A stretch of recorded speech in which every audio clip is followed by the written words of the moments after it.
நமக்கு mango slice வந்து ready ஆகிடும். அப்படியே அப்பளம் மாதிரி நம்ம அப்படியே கண்ணாடி மாதிரி இருக்கும். அது சின்ன சின்ன பீஸாக நம்ம கட் பண்ணி ஒரு டப்பாவில் எடுத்து வச்சுக்கிட்டோன்னா நமக்கு எப்போ தேவைப்படுதோ அப்போ வந்து சப்பி சப்பி சாப்பிட்டுட்டு இருக்கலாம். நமக்கு மேங்கோ ஸ்லைஸு ரெடி ஆகிடுச்சு, செஞ்சாச்சு. எப்படி செய்யணுங்கிற முறையை பார்த்துக்குங்க. மேங்கோ ஸ்லைஸ் ரெடி ஆன உடனே உங்களுக்கு வீடியோவை கண்டினியூ பண்ணி மொத்த வீடியோவை உங்களுக்கு அப்லோட் பண்ணிடுறேன். இப்போதைக்கு இப்போ கட் பண்ணுறேன். பாருங்கள் ஃப்ரெண்ட்ஸ், இப்போ நல்லா காஞ்சிருக்கு பாருங்கள். அதை எடுத்து கட்டுங்க. பாருங்கள் எப்படி கண்ணாடி மாதிரி வந்திருக்கு பாருங்கள். பாருங்கள் எப்படி அழகாக கண்ணாடி மாதிரி வந்திருக்கு. நம்மளுக்கு ஜெல்லு மாதிரி வந்துச்சு பாருங்கள். பாருங்கள் எவ்வளோ அழகாக வந்திருக்கு பாருங்கள். சூப்பராக கண்ணாடி மாதிரி வந்திருக்கு பாருங்கள்.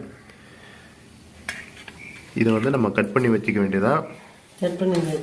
இதை பாருங்கள், இது மாதிரி தனித்தனியாக கட் பண்ணி வச்சுக்கிட்டோன்னா இது மாதிரி சுருட்டி வச்சுக்கலாம். இல்லை இது மாதிரி சின்ன சின்னதாக கூட கட் பண்ணிக்கலாம்.